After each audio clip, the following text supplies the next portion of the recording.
係2年前咧俾佢哋吸引嘅，即係有個去分享啦，就話學到好多嘢啦。不過咧最主要一樣咧就係話，佢哋幫呢啲有需要嘅人咧係唔係淨係咧係幫佢點啊？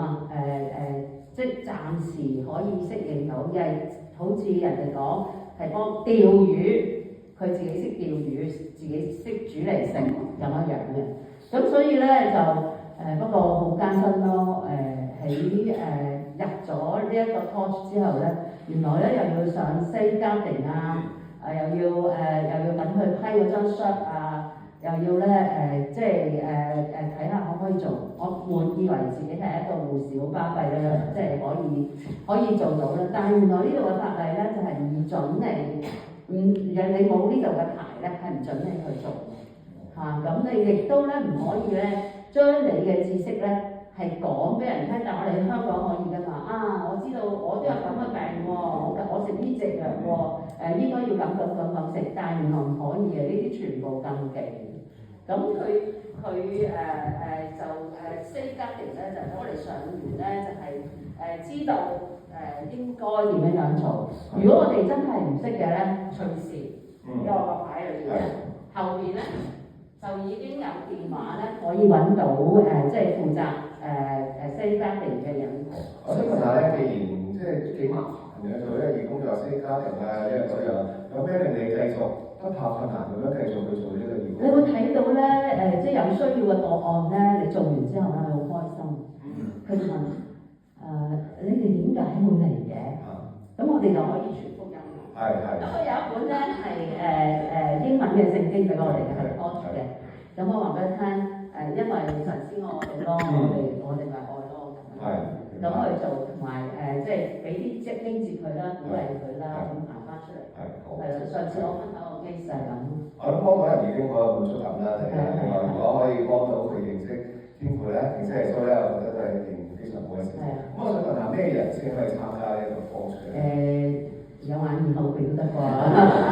其實幫到咩人嘅咧？其實係唔係佢哋要Sandra 咧係負責嘅，咁佢可以埋嚟講嘅。其實咧，我哋咧係要經過佢哋嘅審核，然後咧先至可以得嘅。好 Sandra 因為我係 Tosh 做 admin 嘅，咁我就呢方面我補充少少嘅，因為其實係要基督徒啦。咁咧，因為我哋 Tosh 其實嘅目的唔係淨係幫佢剪草啊咁簡單嘅，其實最主要目的係想帶我哋嘅 client 咧去教會去神嘅身邊嘅。咁所以我哋自己要係基督徒，同埋最好咧要喺你嘅教會聚會咗半年以上，因為我哋係會需要2個諮詢人咧，其中一個係你哋教會嘅牧者。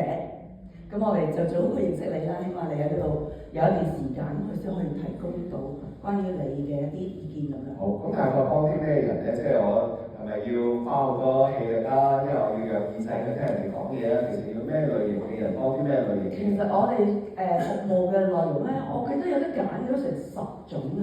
由好 heavy duty 嘅，譬如頭先明米講嗰啲都有啦，油油啊、鋪地氈啊。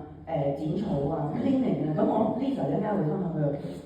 另外啲輕騎啲嘅，譬如有啲人譬如我同 Lisa 都試過喺車街，有個伯伯佢因為俾人哋搶嘢啊，喺市中心搶咗好多次，佢唔敢出街，佢需要人陪佢出去，呢啲叫 confidence building。或者我都試過一次咧，就係田方，有多人可能老咗，唔識網上田方，或者我幫佢係香港人。佢嚟到想揾工，咁我幫佢睇下個 CV。呢類文職上嘅工作都有嘅。好，即係只要你有眼耳口鼻嘅手，只要你一幫人嘅心態，但係最緊係基督徒咯。好，有冇咩特別想分享咧 ？Lisa？其實佢哋咧係開展嘅時候咧，就係喺 Covid 嘅時候嘅，咁見到好多人咧係即係冇得出街啊，需要幫助啊咁樣。咁但係佢哋即係由所有嘅教會、地區嘅教會咧一齊聯絡，然後咧係分區咁樣去做嘅，咁幾好喎。所以都唔怕冇 support，即係你出咗去咧，你想點你話翻俾你嗰個即係reporter 聽咧，咁佢就可以幫你。好，非常好，我哋掌聲多謝你。